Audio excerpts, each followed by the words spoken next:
আধিক্যতা মুবালাগা বুঝাবার জন্য মনোযোগ দিয়া শুনছে, নাহলে আল্লাহ তাআলা ইসমা বলতে পারতেন। গভীর মনোযোগ দিয়া কোরআন তিলাওয়াত শুই না, যতক্ষণ পর্যন্ত নবী আমার কোরআন তিলাওয়াত করছো, নামাজের ভিতরে কোরআন তিলাওয়াত করলেন, ততক্ষণ পর্যন্ত জিন জাতিরা, মুশরিক জিনের দলেরা গভীর মনোযোগ দিয়া আমার নবীর কোরআন তিলাওয়াত মহাব্বত দিয়া গভীর মনোযোগ দিয়া চুপচাপ অবস্থায় শ্রবণ করলেন।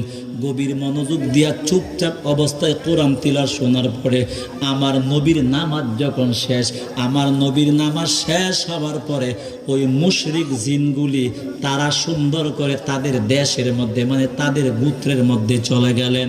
তাদের গোত্রের মধ্যে গিয়া ওই জিনগুলি তাদের গোত্রের মধ্যে গিয়া ডাক দিয়া বলেন, ও আমাদের জিন জাতির লোকেরা, ও আমাদের জিন জাতির লোকেরা, ভালো করিয়া শুনিয়া নাও, আমরা আজকে ফাকালু, ওই জিনগুলি তাদের গোত্রের মধ্যে গিয়া ডাক দেয়া বলে, ফাকালু ইন্না সামি'না কুরআনান আজাবা।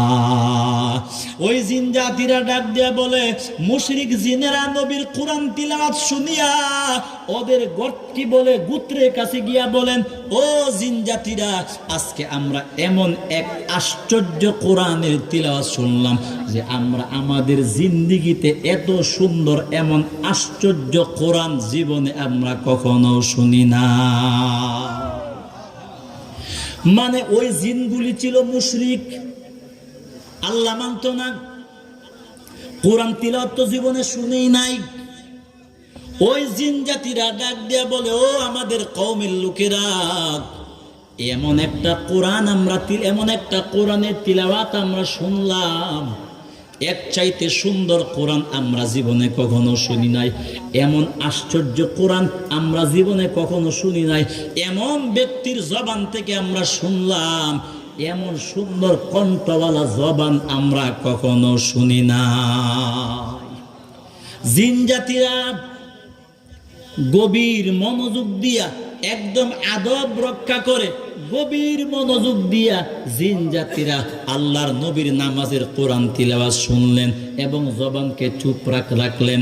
চুপচাপ থাকার কারণ ওই যে ভালো করে বোঝেন, আমি প্রথমে যেই কথাটা বলছিলাম, আল্লাহ বলে দুইটা নিয়ম মাইনা কোরআনের বয়ান শুনবা।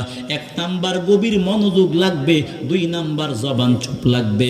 দুইটা নিয়ম না থাকলে মরণ পর্যন্ত কোরআনের বয়ান শুনবা, বেনামাজি হয়ে জাহান্নামে যাইবা। মরণ পর্যন্ত কোরআনের আলোচনা শুনবা, দাড়ি ছাড়া জাহান্নামে যাইবা। দুইটা নিয়ম বাদ দিয়া যদি না শুনো, ঠিক রাইখা যদি শুনো, মরণের আগে